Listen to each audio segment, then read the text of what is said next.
Hello kids, welcome. आज हम लोग पढ़ने जा रहे हैं चैप्टर नंबर 1 और ये है एनसीईआरटी बुक साइंस क्लास 8 से।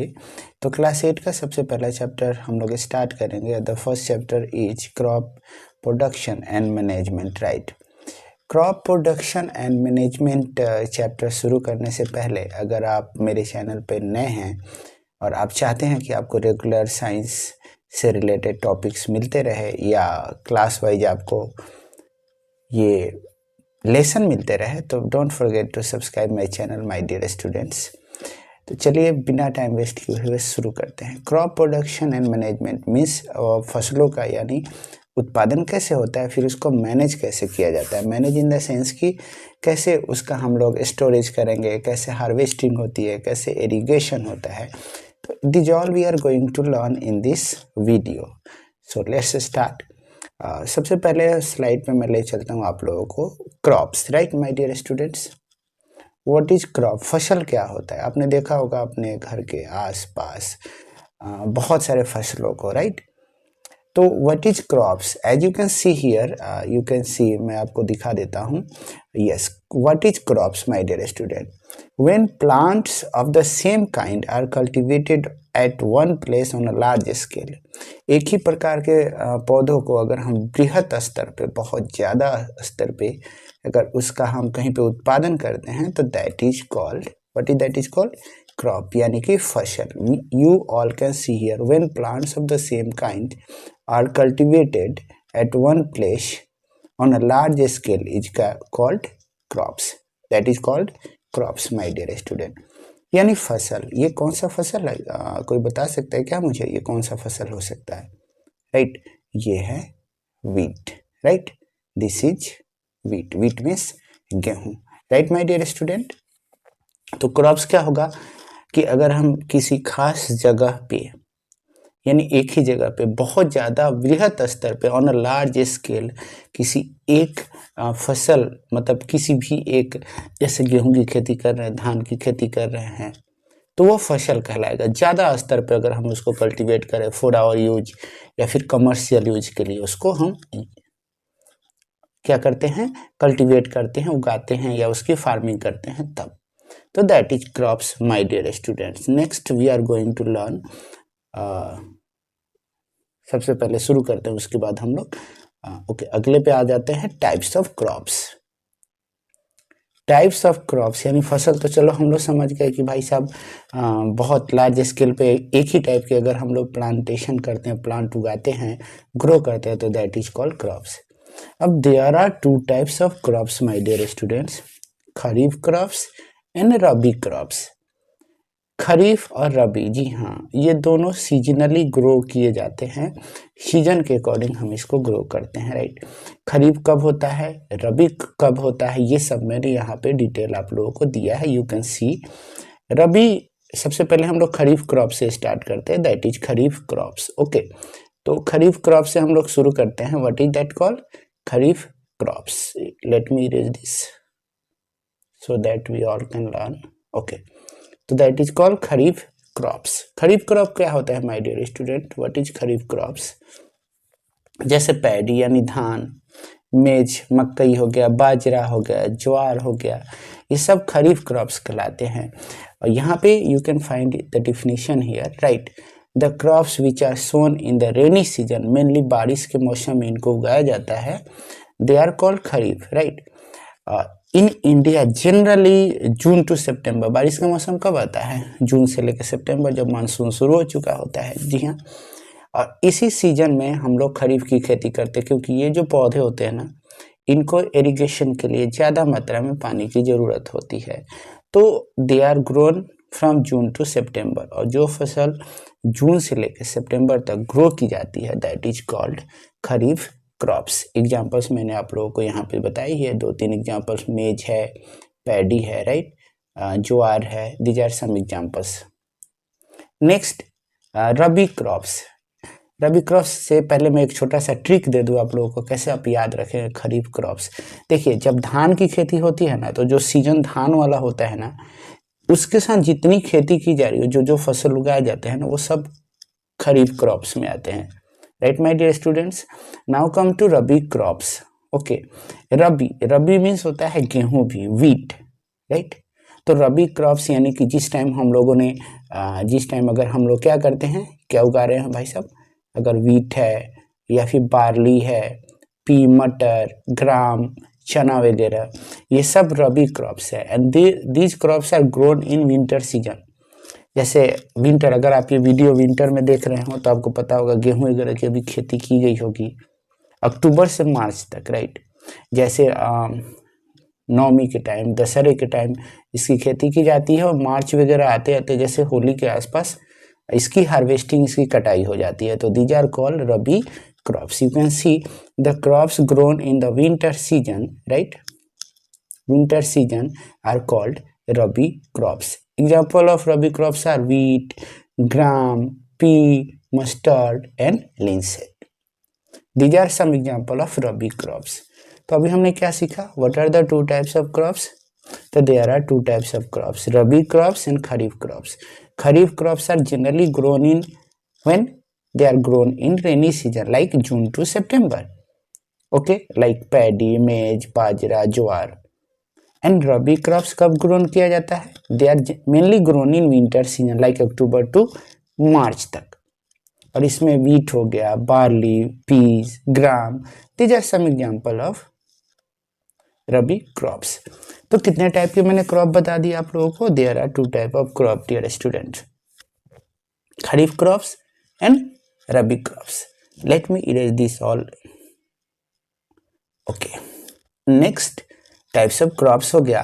अब अगला जो हमारा स्लाइड है, आगे जो हम लोग सीखने वाले हैं, ओके लेट मी, आगे जो हम लोग सीखने वाले हैं, this is called agriculture practices. Agriculture practices, this is very very important for class 8, for any class. मैंने अभी बताया कि बहुत लार्ज स्केल पे हम लोग खेती करते हैं ना, किसी खास किस्म की, तो दैट इज कॉल्ड क्रॉप्स. लेकिन सिर्फ उस खेती का नाम ले जाने से या ले लेने से खेती नहीं हो जाती है. एग्रीकल्चर, कृषि में बहुत सारे हमको प्रैक्टिसेस करने होते हैं, उसके अकॉर्डिंग हमारा जो फसल है ना वो ग्रो होके निकल के आता है. तो देयर आर वेरियस, मतलब several process in which, right, several process in agriculture we should follow या वी फॉलो, हम करते ही हैं जनरली. तो what are those process, agriculture practices क्या क्या करते हैं एक क्रॉप्स, फसल को उगाने से पहले? तो first one is preparation of soil, यानी मिट्टी को तैयार किया जाता है. सबसे पहला भाई मिट्टी होगी तभी तो उसमें बीज वगैरह डाला जाएगा. तो सबसे पहला है preparation of soil. Second is sowing, sowing in the sense की बीज डालना, राइट? कैसे बीज डालते हैं? अगर खेती कर दिया, बीज वगैरह डाल दिया, तो next what we will do, adding manure and fertilisers. जी हाँ, अब उसमें खाद वगैरह ये सब डालना जरूरी होता है. खाद नहीं डालेंगे, मैन्योर नहीं डालेंगे, फर्टिलाइजर्स नहीं डालेंगे तो उसका प्रॉपर ग्रोथ नहीं होगा, राइट? Next is irrigation. चलो पौधे अब ग्रो होना शुरू कर दिया पौधे ने, तो we should follow irrigation process, यानी उसकी सिंचाई भी जरूरी है और सिंचाई भी होते रहना चाहिए. Next is protecting from weeds. कभी कभी क्या होता है ना, खेतों में बहुत सारे खरपतवार लग जाते हैं, वीड्स होते हैं जो कि अनवांटेड होते हैं, they prevent growth of crops, right? तो उनसे भी प्रोटेक्ट करना है. Sixth is harvesting. अगर फसल तैयार हो जाती है तो उसको अगर हम काट लेते हैं, दैट इज कॉल्ड हार्वेस्टिंग. काट के स्टोर कर लिए, उसका अनवांटेड चीज़ों को निकाल के केवल उसमें से ग्रेन्स जो हमारे लिए यूजफुल है उसको स्टोर करते हैं. तो जब स्टोर करते हैं तो that process is called storage. तो these 7 agriculture practices mainly every farmer do in his life when he or she is going to grow a crop, right? हमेशा सभी लोग करते हैं, ये मिनिमम है रिक्वायरमेंट. इतना करने के बाद, इतना मेहनत करने के बाद तब जाके क्रॉप्स यानी फसल होती है और फिर वो हमारे घरों से होकर फैक्ट्री में पहुंचती है, फिर वो आपके पास भी आता है ना?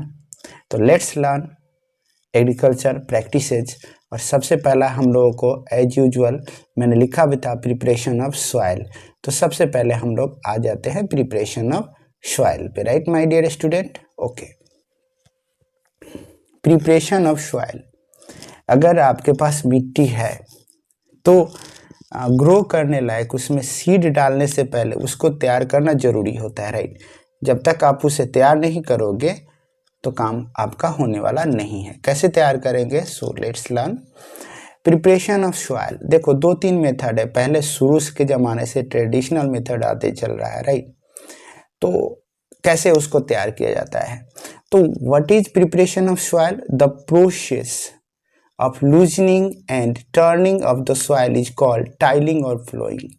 यानी अगर हम लोग मिट्टी को क्या करते हैं भाई, मिट्टी को अगर हम ढीला करते हैं, छोटे छोटे टुकड़ों में बांटते हैं, इसलिए बांटते हैं उसे लूज नहीं करेंगे तब तक उसके अंदर बहुत ज़्यादा स्पेस नहीं होगा तो सीड अच्छे से उसके अंदर ग्रो नहीं करेगा, वार्मथ उसको नहीं मिलेगा, एयर वाटर नहीं मिलेगा उसको, राइट।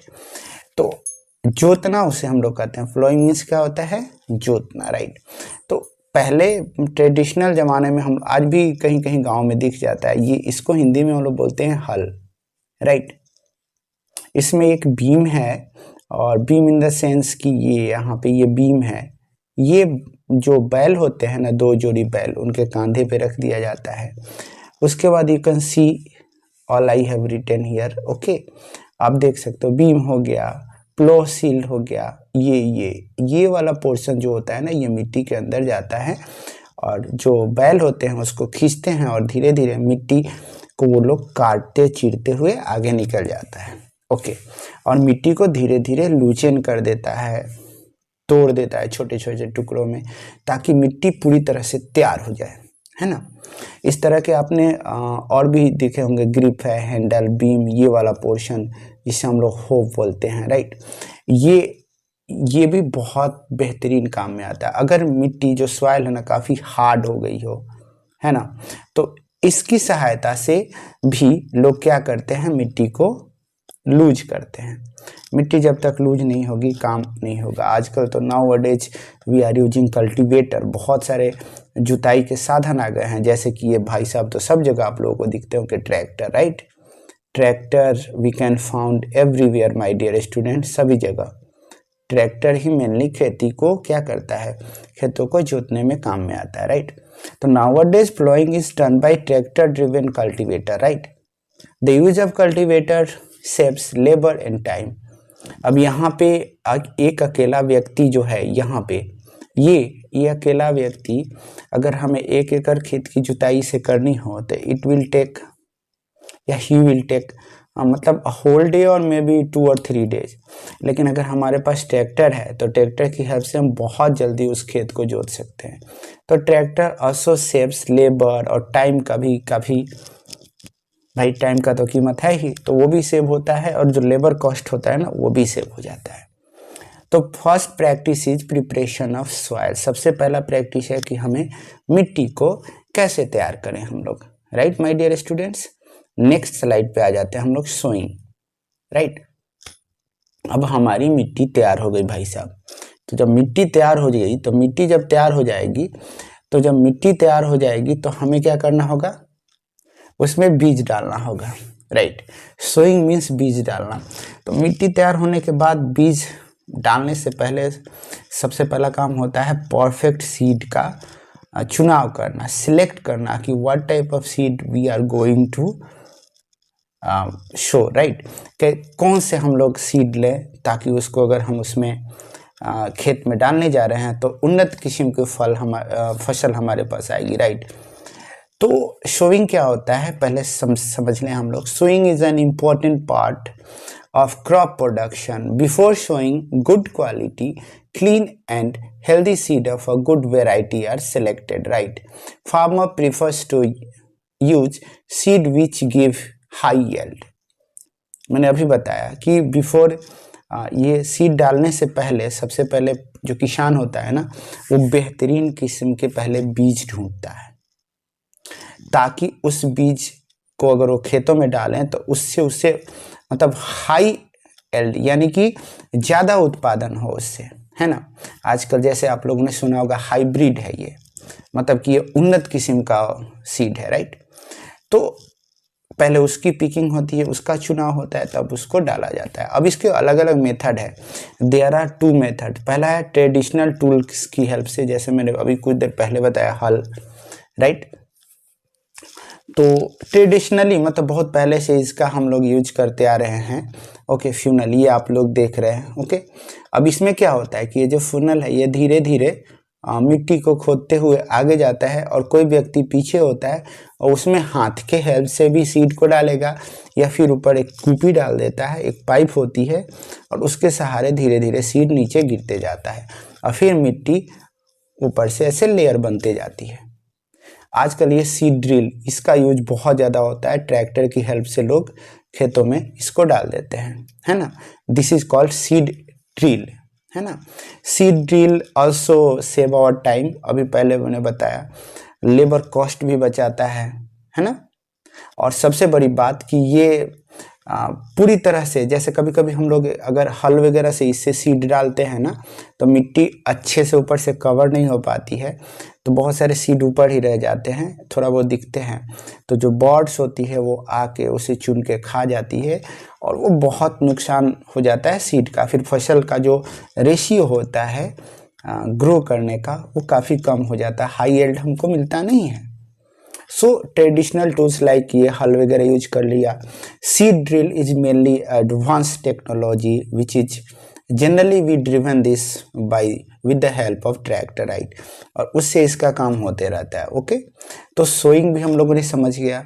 पहले हमने खेत को तैयार कर लिया, राइट, जो हमारा फील्ड है, तो उसको लूजन कर लिया, मिट्टी वगैरह को फ्लोइंग कर लिया। उसके बाद हमने सीड का भी सिलेक्शन कर लिया, फिर उसको डाल भी दिया। नेक्स्ट, उसके बाद इतना काम करने के बाद आपको क्या करना होगा, तो next we are going to learn is yes. अब आपने खेती के इतने सारे काम कर लिए, अब आपका फसल धीरे धीरे इस तरह से ग्रो होना शुरू हो गया, राइट। अब इसको क्या चाहिए, इसको चाहिए मैन्योर। जी हाँ, अब इसको उर्वरक और खाद की आवश्यकता है जो इसको हेल्प कर सके। ठीक उसी तरह जैसे हम लोग ग्रो करते हैं, तो ग्रोइंग बेबी नीड्स व्हाट, उसको क्या बॉडी बिल्डिंग फूड चाहिए होता है, राइट। प्रोटेक्टिव फूड भी चाहिए होता है, क्योंकि छोटे बच्चों को थोड़ा प्रोटेक्शन ज़्यादा ज़रूरत होती है। तो ठीक उसी तरह से अब इसे भी ज़रूरत है किसकी, खाद की, फर्टिलाइजर्स, मैन्योर वगैरह की। तो तभी तो ये फसल धीरे धीरे ये ग्रो होते हुए और बड़ा हो जाएगा, राइट। तो what is adding manure and fertiliser, तो we can take here the substance which are added to the soil, right. The substance which are added to the soil, okay, in the form of nutrients for the healthy growth of plants are called manure and fertilisers. मतलब वह पदार्थ जिसे हम लोग मिट्टी में इसलिए डालते हैं ताकि वो न्यूट्रिएंट्स होता है, पोषक तत्व होता है। किसके लिए पोषक तत्व होता है बच्चों, वो पोषक तत्व के रूप में काम करता है किसके लिए, प्लांट के लिए। जैसे हमारे लिए न्यूट्रिएंट्स हो गया vitamins, protein, carbohydrate, various things we need. Okay, तो उसी तरह से सॉइल के न्यूट्रिएंट्स को के लिए हम उसमें क्या डालते हैं, क्या डालते हैं हम लोग, उसमें हम लोग डालते हैं मैन्योर या फिर फर्टिलाइजर्स। ओके डियर स्टूडेंट्स, और ये काफ़ी हेल्पफुल होता है प्लांट के लिए। अब जो फर्टिलाइजर्स मैन्योर होता है ना, वो थोड़ा सा स्लाइटली डिफरेंट होता है। तो इतना तो समझ गए, फर्टिलाइजर या मैन्योर हम किस लिए डालते हैं, तो ये हम इसलिए डालते हैं ताकि प्लांट को जो जरूरी पोषक तत्व है, न्यूट्रिएंट्स है, वो उसे मिले और वो अच्छे से ग्रो करे। तो नेक्स्ट पे आ जाते हैं हम लोग, लेट्स स्टार्ट। इसके बाद हाँ, ये जानना बहुत जरूरी है, दिस इज वेरी इंपॉर्टेंट। दोनों में डिफरेंस क्या होता है, what are the difference between fertilisers and manure. उर्वरक और खाद में अंतर क्या होता है डियर स्टूडेंट्स, वेरी सिंपल, यहाँ पे दिया है, दिस इज फर्टिलाइजर्स और ये है मैन्योर। तो fertiliser is a man made inorganic salt. Fertiliser is a man made, यानी हम लोग निर्माण करते हैं, it is made in factory, and it also help plants to grow better, right? ये भी हेल्प करता है. But manure is what? Manure क्या है कि manure is a natural substance obtained by the decomposition of cattle dung and plant residue. मतलब कि पौध वगैरह के जो पत्तियां होती हैं उसके सड़ने गलने से, या जानवरों के जैसे काऊ डंग हो गया, ओके, जिसे हम लोग गांव में गोबर वगैरह बोलते हैं, कैटल डंग, जानवरों के सब, उसको मिक्स करके मैन्योर को तैयार किया जाता है. ये ऑर्गेनिक मटेरियल है, दिस इज नॉट इनऑर्गेनिक. और जो ऑर्गेनिक होता है ना, वो लॉन्ग टर्म में फसल के लिए फायदेमंद होता है. फर्स्ट डिफरेंस आपको मिला. Next, fertiliser is prepared in factory. अभी मैंने बताया फर्टिलाइजर्स को हम कहाँ पे बनाते हैं? फैक्ट्री में. But manure can be prepared in the field. इसे हम लोग खेतों में भी, खेत में हम काऊ डंग वगैरह ले जाके डालते जाएंगे, जो प्लांट के सड़े गले पार्ट्स हैं उसको भी डालते जाएंगे, वो धीरे धीरे डिकम्पोज होके मैन्योर बन जाता है. अब फर्टिलाइजर्स पे आते हैं फिर से. Fertilisers does not provide any humus to the soil. Fertilisers जो है ना, किसी प्रकार का जीवाश्म पौधों को नहीं देता है. इसलिए नहीं देता है क्योंकि मिट्टी को ही नहीं देता है. पौधों को कहाँ से चाहिए? मिट्टी से ही चाहिए. And humus is very very important for the growth of any plant, right. But manure क्या है? Manure provide a lot of humus to the soil, क्योंकि ये ऑर्गेनिक वेस्ट इसमें होता है, और ऑर्गेनिक वेस्ट के पास बहुत ज़्यादा ह्यूमस होता है जो इसको हेल्प करता है, राइट. तो इसमें ज़्यादा ऑर्गेनिक चीज़ें होने के चलते ये ह्यूमस प्रोवाइड करता है किसको? सॉइल को. अब आते हैं फर्टिलाइजर्स, लास्ट पॉइंट. इसका अभी तक आपने सोचा कि भाई डिफरेंस बता रहे हैं तो धीरे धीरे इसकी कमियां ही निकाल रहे थे. But now come to this. Fertilisers are very rich in plant nutrients like nitrogen, phosphorus and potassium. Nitrogen, phosphorus, potassium, these are very very important for any plant's growth, right? और they are rich in nutrients, okay.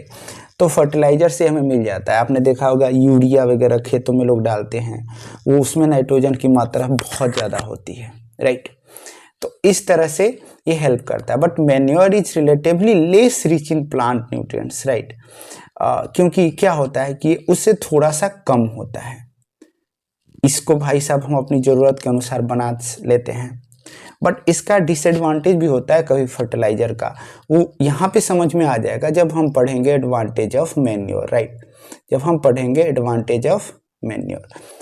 इसको use करने का फायदा क्या है? इसको use करने का भाई साहब फायदा क्या है? तो बहुत सारा फायदा है. The organic manure is considered better than fertilizers. This is because what? इसको उससे बहुत मतलब बेटर बोला गया कि उससे बहुत अच्छा है. क्यों अच्छा है? क्यों अच्छा है? This is because it enhances the water holding capacity of the soil. मिट्टी में एक कैपेसिटी होती है कि वो वाटर को कितनी देर तक, जल को होल्ड करके रखता है. जितना जल को होल्ड करेगा मॉइस्चर उतना ज़्यादा होगा और प्लांट के लिए हेल्पफुल होगा. तो ये क्वालिटी किसके पास है? मैन्योर के पास है, right. Next, it makes the soil porous due to which exchange of gas become easy. अब मिट्टी को इतना मुलायम कर देता है ना कि गैस का एक्सचेंज काफ़ी ईजिली होता है. Exchange in the sense, plant को जैसे एटमॉस्फेयर से कुछ चाहिए, नाइट्रोजन गैस उसको रूट्स के हेल्प से चाहिए, है ना. बहुत सारे लुग्यूमिनस प्लांट वगैरह होते हैं, खास करके दलहन और तिलहन वाले, तो उससे ये मिल जाता है, right. Next, it makes the soil porous. उसके बाद it increases the number of friendly microbes. अच्छा, do you know what are friendly microbes? कुछ ऐसे जीवाणु जो कि प्लांट के लिए हेल्पफुल होते हैं, लाइक अर्थवर्म हो गया, केंचुआ जिसे बोलते हैं, सभी प्लांट के लिए काफ़ी हेल्पफुल है. तो उनको ये बढ़ावा देता है, उनके ग्रोथ में हेल्प करता है. कौन? मैन्योर, खाद, right. And the last one is it improves the texture of soil. और सॉइल का टेक्सचर भी काफ़ी बढ़ाता है, उसकी क्वालिटी भी काफ़ी बढ़ा देता है. तो in all that organic waste is generally, organic waste are very useful. तो यहाँ मैन्योर भी क्या है? ऑर्गेनिक वेस्ट ही है, जो कि प्लांट के लिए काफ़ी हेल्पफुल है. तो this is the difference between fertiliser and manure. आप सबको ये काफ़ी अच्छे से समझ में आ गया होगा. आगे बढ़ते हैं थोड़ा सा हम लोग, राइट. और अगली पे आते हैं. अब चलिए, आपने खाद दे दिया, सब कुछ कर लिया, बट अब बारी आ जाती है इरिगेशन, सिंचाई की। बिना पौधे को अब पानी दिए हुए उसका ग्रोथ बहुत अच्छा नहीं हो सकता है। पौधे को अगर आपने पानी नहीं दिया और तरीके से नहीं दिया तो ग्रोथ अच्छा नहीं होगा। तो व्हाट इज इरिगेशन? इरिगेशन मतलब होता है सिंचाई। इरिगेशन मीन्स सिंचाई। तो the supply of water to crops at regular interval is called irrigation. एक निश्चित समय पे अगर हम पौधों को पानी सप्लाई करते जा रहे हैं तो that is called, what is that is called? That is called irrigation, यानी कि सिंचाई। अब इसके लिए अलग अलग सोर्स हम लोग यूज करते हैं। जो sources are like we all can see, जैसे कि वेल हो गया, कुआं, tubewell, pond, lake, rivers, dam and canals, various things we can use in irrigation, right my dear students. तो irrigation is what? The supply of water to crops at regular interval is called irrigation, right? एक निश्चित समय पे लगातार, जैसे यहाँ पे सिंचाई हो रही है, ओके। तो एक निश्चित समय पे अगर हम क्रॉप्स को पानी की जरूरत होती है, पानी की कमी हो जाती है, अगर हम प्रोवाइड करते हैं तो that is called, what is that is called? That is called irrigation. अब इरिगेशन के भी बहुत सारे मेथड हैं, डिफरेंट टाइप से हम लोग इरिगेट करते हैं। कौन कौन से मेथड से करते हैं? Let's see. सबसे पहले ट्रेडिशनल मेथड, भाई बहुत इंटरेस्टिंग है, ये मैंने सीधे आपके एनसीईआरटी बुक से लिया है। What are traditional method of irrigation? Irrigation के ट्रेडिशनल मेथड यानी पारंपरिक मेथड कौन कौन थे? पहला में आप देख रहे हो मोट, है ना, मोट, जिसे हम लोग गांव वगैरह में यूज करते थे। यहाँ पे देखो पानी को भाई निकाला जाएगा, फिर उसमें क्या होता था, खेत के अंदर ही उसको बना दिया कुआं टाइप का, एक उसमें व्हील और पुली लगा दिया। अब उसमें से पानी जब निकलेगा, एक लोग खींचेगा उसको, पानी निकला उसको खेतों में डाल दिया, राइट। ये चेन पंप है, ये बहुत इजीली पहले चलता था। देखो यहाँ पे ये, इसको ये खींचेगा, नीचे से पानी आएगा, खींचेगा और फिर ये आ गया। ये सब, इसे हम लोग गांव में ढेंकी बोलते थे, राइट। ये राहत है, इसमें क्या होता है, ये these are some examples of traditional irrigation, right. In rahat what we do, ये देखो ये वाला सिंपल सा, ये इसमें एक बैल है जो इसको चारों तरफ से घुमाएगा। जैसे जैसे घुमाएगा ये वाला ये गोल गोल घूमेगा और इसमें बहुत सारे कंटेनर होते हैं, यानी कि बर्तन टाइप के, और नीचे एक कुआं होता है, उसमें से जा के पानी ले लेके वो आएगा और फिर नीचे गिरते जाएगा, है ना। ढेकी हम लोगों ने बहुत यूज किया, ऐसे खींच के फिर उसको छोड़ दो। ये सब ट्रेडिशनल मेथड था और ये टाइम कंज्यूमिंग मेथड था। इसमें बहुत ज़्यादा टाइम लगता था, वाटर का वेस्ट भी होता था, नुकसान भी होता था, पानी बहुत ज़्यादा नुकसान होता था। अब आजकल पानी को बचाने के लिए हमने डिफरेंट मेथड क्या कर लिए, इजाद कर लिए। ये तो ट्रेडिशनल मेथड हो गए बहुत सारे। अब जो एडवांस मेथड हो गया है नाउ, जिसे हम लोग मॉडर्न मेथड ऑफ इरिगेशन कहते हैं, वो भी काफ़ी बेहतर है हमारे पास। उसे भी एक बार देख लेते हैं हम लोग, क्या है वो। तो उसमें हमारा देखिए, modern method of what, irrigation, you all can सी। दो मैं एग्जांपल आपको दे रहा हूँ, पहला sprinkler system and second is drip system. कितना एडवांस है। पहले वाले में यहाँ सोर्स ऑफ वाटर है, ये इसमें मोटर लगा दिया गया, मोटर को एक पाइप से कनेक्ट कर दिया गया और ये पाइप जहाँ जहाँ पे प्लांट है ठीक उसके ऊपर जाके ऐसे पाइप होगा और यहाँ पे एक स्प्रिंकलर लगा देंगे। उस स्प्रिंकलर की हेल्प से ये पानी चारों तरफ ऐसे ऐसे, राइट, गिरेगा। तो इसमें क्या होगा, प्लांट को प्रॉपर ग्रोथ के लिए वाटर मिलेगा। उसके अपेक्षा में ड्रिप जो सिस्टम है वो थोड़ा सा और एडवांस है। इसमें ये पाइप आती है और पाइप सीधे, ये पाइप है, पाइप की लाइन आती है और ये प्लांट के ठीक पास में जा के एक एक पाइप में ड्रिप लगाया रहता है। ड्रिप इन द सेंस कि उसमें होल किया रहेगा। अब पानी आएगा तो सिर्फ उसके रूट्स को चाहिए, तो रूट्स के पास ही वो रिलीज होगा। तो इसमें आपने क्या क्या सेव किया भाई, आपने वाटर भी सेव कर लिया, क्योंकि भाई जल बचाओ, कंजर्वेशन ऑफ वाटर भी जरूरी है, और प्लांट को भी प्रॉपर अमाउंट ऑफ पानी मिल जाता है इरिगेशन करने के बाद। तो दीज आर टू मतलब very important method of irrigation and modern method of irrigation, right my dear student. खाद हमने डाल दिया, पानी भी दे दिया, है ना। तो अब तो हमारा फसल तैयार होना चाहिए और धीरे धीरे ग्रो करना चाहिए, अच्छे से तैयार होना चाहिए। तो देखते हैं तैयार होने के बाद क्या होता है। तो नेक्स्ट आते हैं हम लोग, यस, अब आपका हो गया भाई साहब प्लांट रेडी। इतना बढ़ गया, आप देख रहे हो लेकिन इस पौधे के साथ साथ आप देख रहे हो ये सब खरपतवार भी यहाँ पे, ये सब वीड्स जो होते हैं ना, ये भी ग्रो कर रहे हैं। तो जनरली ये क्या करने वाले हैं, ये इस प्लांट के ग्रोथ को प्रभावित करेंगे, इफेक्ट करेंगे, यानी वो धीरे धीरे कम ग्रो होगा, उसका जो उपज होगा वो भी कम होगा। तो प्रोटेक्शन भी वीड से करना काफी इंपॉर्टेंट है। तो what is this, in a field many other undesirable plants may grow naturally along with the crop, this undesirable plants are called weeds, है ना। पौधों के साथ साथ जिनकी जरूरत नहीं होती है ना, जैसे अभी कहीं हम लोग बिना बुलाए हुए मेहमान हो जाए ना, तो सामने वाला बहुत परेशान हो जाता है कि भाई इसको तो मैंने बुलाया ही नहीं था, ये कहाँ से आ गया। तो ठीक फसल के साथ भी वीड्स आ जाता है, जो कि किसान के लिए काफी नुकसानदायक होता है ना। तो इस केस में हम लोग क्या करते हैं, उसको रिमूव करना काफी जरूरी होता है।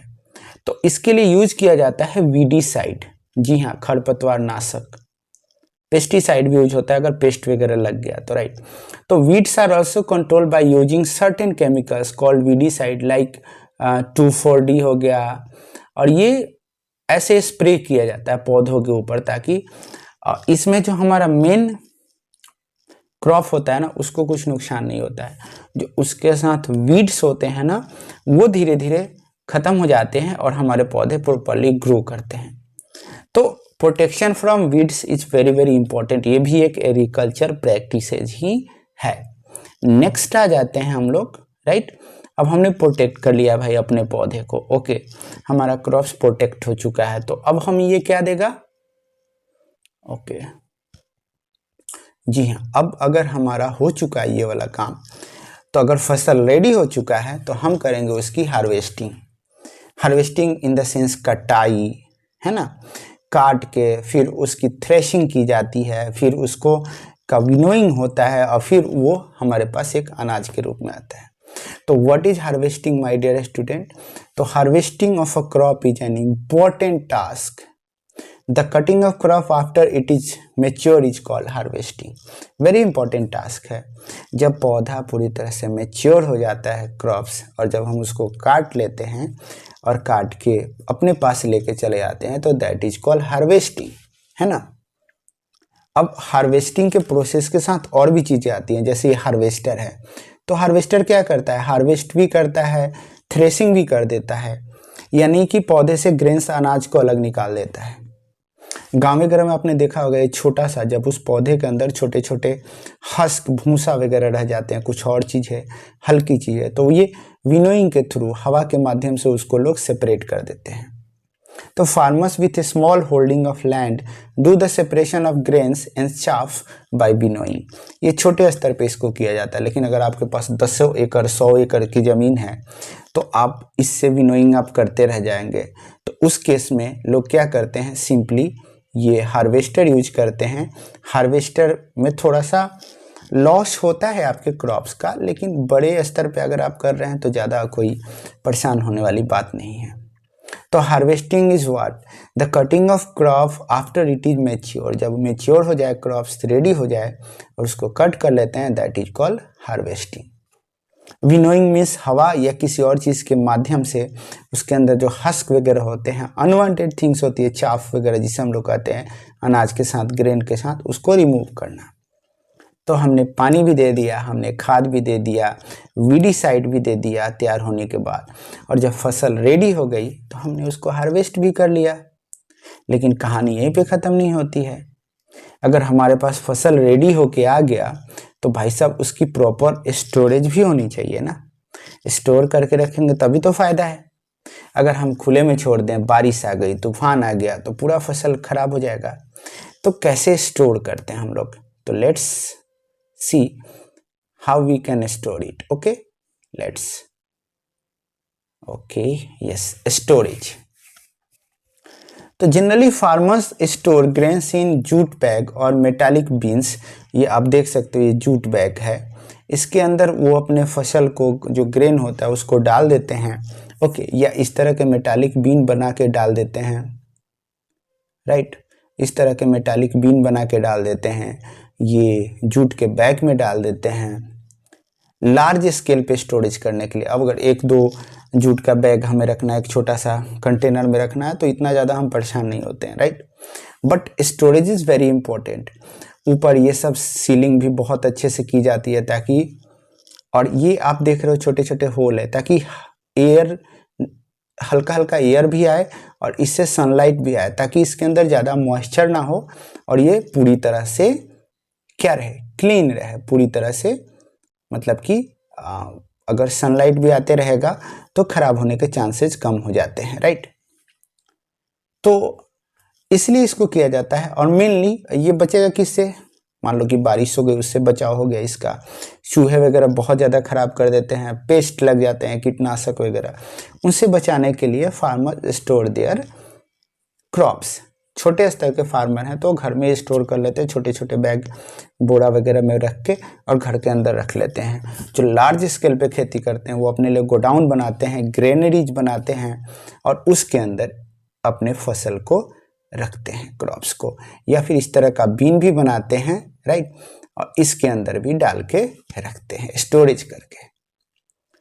क्योंकि स्टोरेज अच्छे से नहीं करोगे तो उसका नुकसान आपको होगा, आपके सारे क्रॉप्स बर्बाद हो जाएंगे, then we will face a huge issue, right. क्योंकि एग्रीकल्चर एक 5-6 महीने का पूरा प्रोसेस होता है, किसी किसान की पूरी लागत मेहनत उसमें लगी रहती है। तो storage is also very important agriculture practices, right my dear students.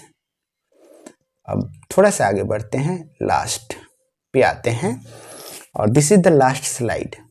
हमने खेती कर ली, हमने क्रॉप्स अनाज उगा लिए, उसका स्टोरेज भी कर लिया, राइट। अब हमें पहले भी हमने छोटे क्लास में पढ़ा है कि हमें भोजन कहाँ से मिलता है, दो चीज़ों से, एक प्लांट से और एक एनिमल से। प्लांट के बारे में तो हमने समझ लिया, लेकिन एनिमल से जो मिलता है ना हमें फूड, तो अगर हम प्लांट ग्रो करते हैं तो दैट इज कॉल्ड क्रॉप, है ना। बट अगर हम एनिमल को इस तरह से मतलब उसको ट्रीट करते हैं, इस तरह से उसको रखते हैं ताकि उससे भी हमें बहुत अच्छी मात्रा में भोजन मिल सके, तो उस मेथड को हम लोग क्या कहते हैं, that is called animal husbandry, right, animal husbandry. Food is also obtain from animal for which animals are reared, this is called animal husbandry. Animal को हम लोग, जानवर को पालते हैं, पोसते हैं, और जब वो पूरी तरह से मैच्योर हो जाता है तब उसको भोजन के रूप में इस्तेमाल करते हैं, and that process is called animal husbandry my dear students, right. तो इसके बारे में भी मैं अगले वीडियो में आप लोगों को बहुत अच्छे से बताऊंगा। और आई होप क्लास 8 को जो उनका ये फर्स्ट चैप्टर है बहुत अच्छे से समझ में आया होगा। अगर आपका कोई भी क्वेश्चन हो तो आप नीचे कमेंट बॉक्स में ज़रूर पोस्ट कीजिएगा, और आपने इससे कुछ सीखा है तो अपने दोस्तों के साथ शेयर कीजिए, सब्सक्राइब कीजिए। और आई होप अगले चैप्टर को जब मैं लेके आऊँगा वो आप लोगों को और भी अच्छा पसंद आएगा, और वो लाइव सेशन होगा हम लोगों का। तो बने रहिए ऑनलाइन ज्ञान के साथ। Thank you very much for watching. See you soon my dear student.